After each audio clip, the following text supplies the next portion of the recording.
რა თქმა უნდა, პირველ რიგში გამოვყოფ საერთაშორისო სავალუტო ფონდის ხელმძღვანელობასთან შეხვედრას, მათ შორის ჩვენი რეგიონალური დირექტორატის ხელმძღვანელობასთან, იმიტომ რომ ძალიან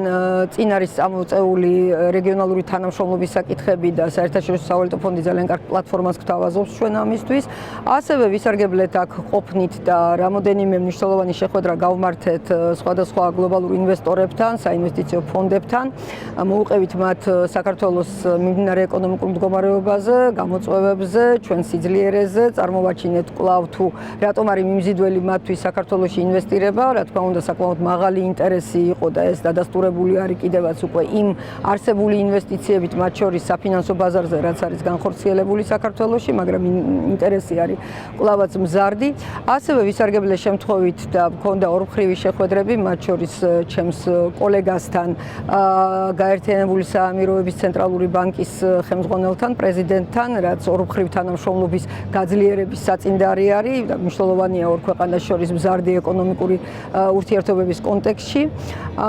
ყველგან სადაც კი ქონდა ჩვენ შეხვედრა, საუბარი იყო პირველ რიგში საქართველოს ეკონომიკის ძლიერი პოზიციების შეფასებაზე, ჩვენს მედეგობაზე, მაღალ ეკონომიკურ ზრდაზე, რომელიც არ არის ერთჯერადი ფაქტორი, არამედ ბოლო 5 წლის განმავლობაში საშუალო 9.3% ზრდა, ეს არის მართლაც ესეთი შესაშურად მაღალი მაჩვენებელი. ასევე იმაზე, რომ ინფლაციაც არის მართვადი, მიუხედავად იმისა, რომ ახალი გამოწვევები მომდინარეობს გლობალური ბაზრიდან, კვლავაც ინფლაცია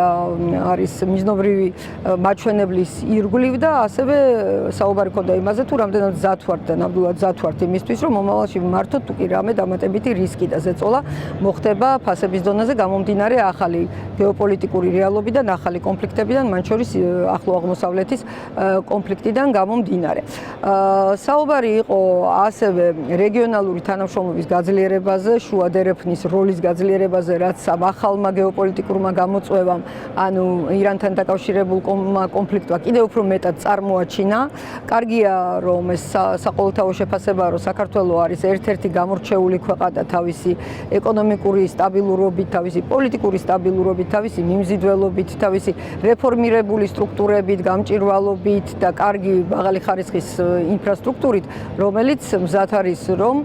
მიიღოს დამატებითი ტვირთები, დამატებითი ლოგისტიკური მომსახურება გაწიოს და რაც თავარია, წარმოვჩინდით როგორც უკვე მზარდი რეგიონალური ახალი ფინანსური ხაბი.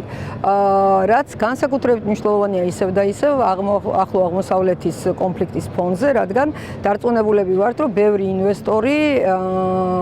მომავალში არჩევს საქართველოს იმისთვის, რომ აქ დაფუძნდეს და აქ გააგრძელოს თავისი საქმიანობა.